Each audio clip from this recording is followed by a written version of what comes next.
అందరికీ నమస్కారం.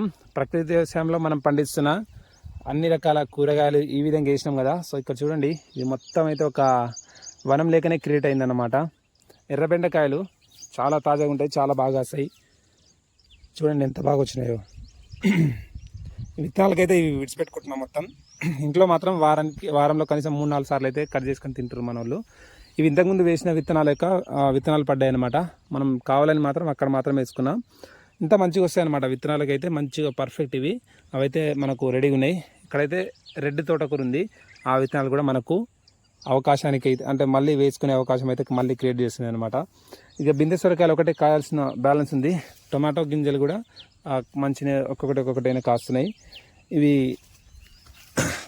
ఎప్పుడైనా గుర్తుపట్టిరా?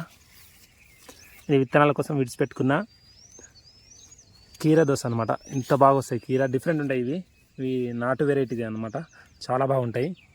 ఇక్కడ వాటర్ మెలన్స్ పర్లేదు, మంచిగా ఉన్నాయి. చూపిస్తా చూడండి ఒకసారి. ఇవి వాటర్ మెలన్స్ అనమాట.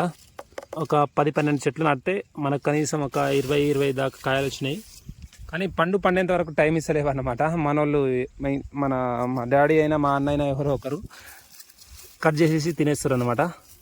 చిన్న సైజు వస్తున్నాయి, అంటే 1 కేజీ అంత వస్తున్నాయి అనమాట. పెద్దగా అంత బాగా ఏమి వస్తలేవు, కాకపోతే చాలా మంచిగా వస్తున్నాయి, బాగా వస్తున్నాయి.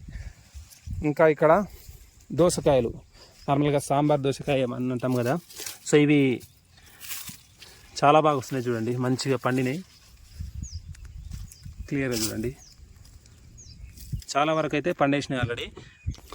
ఇవైతే స్టార్ బెండి ఇప్పుడిప్పుడే వస్తుంది అనమాట. సో ఈ విధంగా చిన్నగా ఉంటాయి, డిఫరెంట్ ఉంటాయి, మంచి టేస్ట్ ఉంటుంది. చాలా లేట్గా వస్తాయి ఇవి పచ్చకాకర అన్నమాట. క్రాపింగ్ అయితే స్టార్ట్ అయింది. విత్తనాలకైతే జాగ్రత్తగా విత్తనాలు అయితే తీసుకుంటున్నాను. కొన్ని మక్కినాయి అన్నమాట. సో అవి గుబ్బురుగా ఉన్నాయి. ఇక్కడ చూపిస్తాను చూడండి. చిన్నగా ఉంటాయి, బాగుంటాయి అన్నమాట.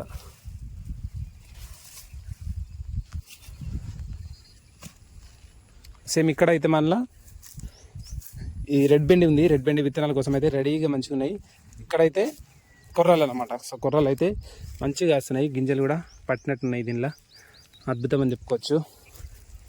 చాలా బాగా వస్తుంది అన్నమాట.